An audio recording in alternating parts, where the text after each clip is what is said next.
But this is really important what you're hitting here right now, because I think so many people are thinking that ChatGPT is about to become conscious or is already conscious because they're having such wonderful personal chats and can really experience empathy from the machine. It appears that the experience is empathy, but... Yeah, please, Federico, just take some time to, I know it's sort of asking you what you've already explained, but to those people, the inventor of the first microprocessor, please explain why that is a fantasy. Because the AI is simply repeating the symbolic aspects of... See, I have to take a step back, okay? So what is information for science?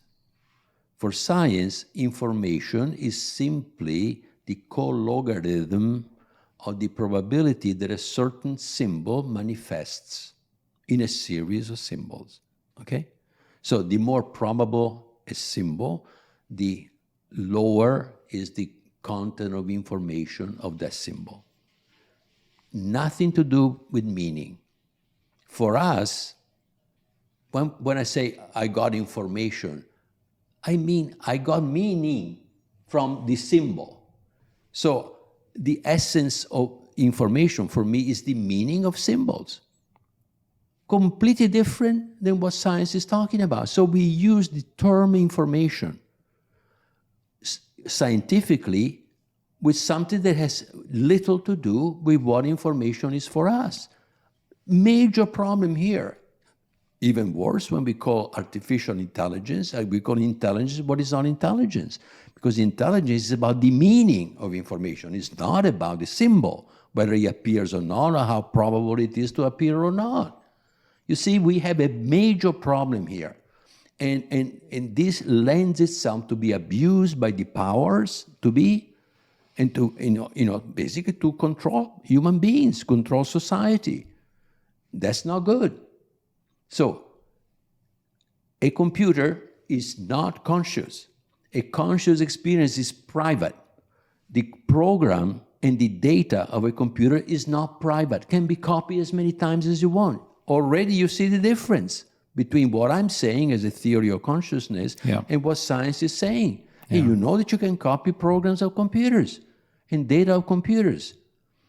So, also, what I feel is much more than what I can say about what I feel. In a computer, that's it. All that the computer says is all there is. There is nothing more because there is no experience in the computer. Again, big difference between our consciousness, the sense, our meaning, the meaning of love. I mean, you cannot even tell to the person that you love because you know that there is more where there is that love. The love is a depth that goes beyond what you can say, but you know there is something to find out. So that love also has the power to make you want to find now what it means, to explore it, to go beyond. Yeah. See, that computers don't have that. Computers, they are algorithmic machines. So if you give them a question from that series of words, they find in their world of symbols, the next symbols that has the highest probability to follow the symbol that you already given. That's it. There is no meaning. It's just a simple computation. A computation has nothing to do with meaning. We are the one that give the meaning to the output of a computation, even in a computer. When we do a simulation and we see a picture in the display, is the display having an experience of what it shows you? No, you are the one having an experience of what the display shows to you, right? Yeah. And you said in our previous conversation that AI is not the beginning of a new era, but it marks the end of one. I hope so. Yeah, I hope so. I hope that the AI ends the era of scientism. It shows that we are more than machines. Yeah. By exactly the reasoning that I just went through. Yeah. And more. So AI is just showing us a fake copy of what we are. And so once you realize that you're more than that, then the spell is broken. But you got to realize it within yourself, not because I tell you. Every one of us has to find out who he is by an experience of who he is, not by reading a book and repeating what is. That's what AI does. Yeah. They repeat what we told them. They recombine what we told them, and they give you another combination of what we already told them. That's not understanding. That's recombining. Changing the chairs in the room.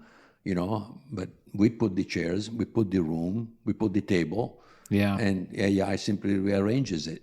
And what's your biggest fear now? Because developments are going so fast now in this space. Are you hopeful? I mean, you just said what your hope is, but are you hopeful? AI can be very useful, but my fear is that it will, the smart people will become smarter, and the not so smart people will become dumber. Just like the rich gets richer and the poor get poorer. Because the smart people will use AI with understanding, and they can ask different questions, understand more, get new inputs out of which they will put their own creativity into it. Yeah. The not so smart people will be happy with what the AI tells them, and so they don't use their critical sense. And next time they will not even come up with the right question. Yeah, that's not good. That's not good.